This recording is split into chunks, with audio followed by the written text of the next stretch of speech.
Hello বন্ধুরা, আজকে আমরা শুনবো একটি বাঘ ও হরিণের গল্প। একটা হরিণ জঙ্গলে ঘাস খাচ্ছিল।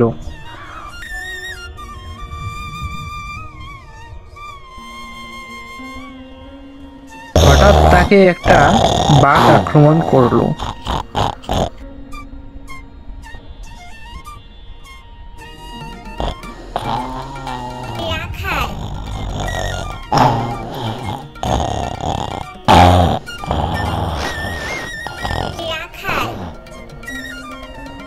হরিণটি অনেকক্ষণ দৌড়ানোর পর উপায় না পেয়ে একটি পুকুরে ঝাঁপ দিল।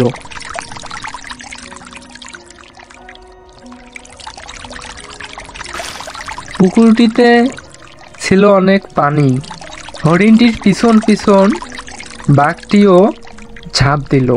বাঘ ও হরিণ পানিতে গলা পর্যন্ত আটকে গেল। বাঘ রেগে গিয়ে বলল, কিরে হারামি, তুই আর লাফ দেওয়ার জায়গা পেলি না? ডাঙায় থাকলে তোকে না হয় একটু কুরকুর করে খেতাম, এখন তো দুজনেই মরবো। হরিণটি হেসে হেসে বলল, তোমার কি মালিক আছে? বাঘ রেগে বলল, বেটা, আমি হলাম বনের রাজা, আমার আবার মালিক কে?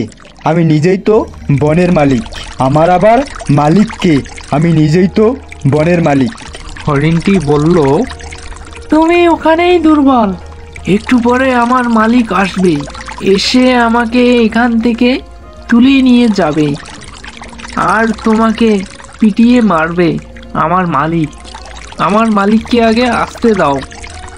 বাঘ বড় বড় চোখে তাকিয়ে রইল হরিণের দিকে রেগে রেগে।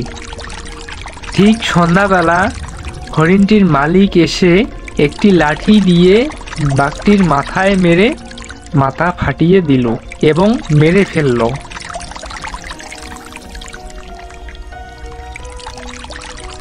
আর হরিণটিকে টেনে তুলে নিয়ে গেল।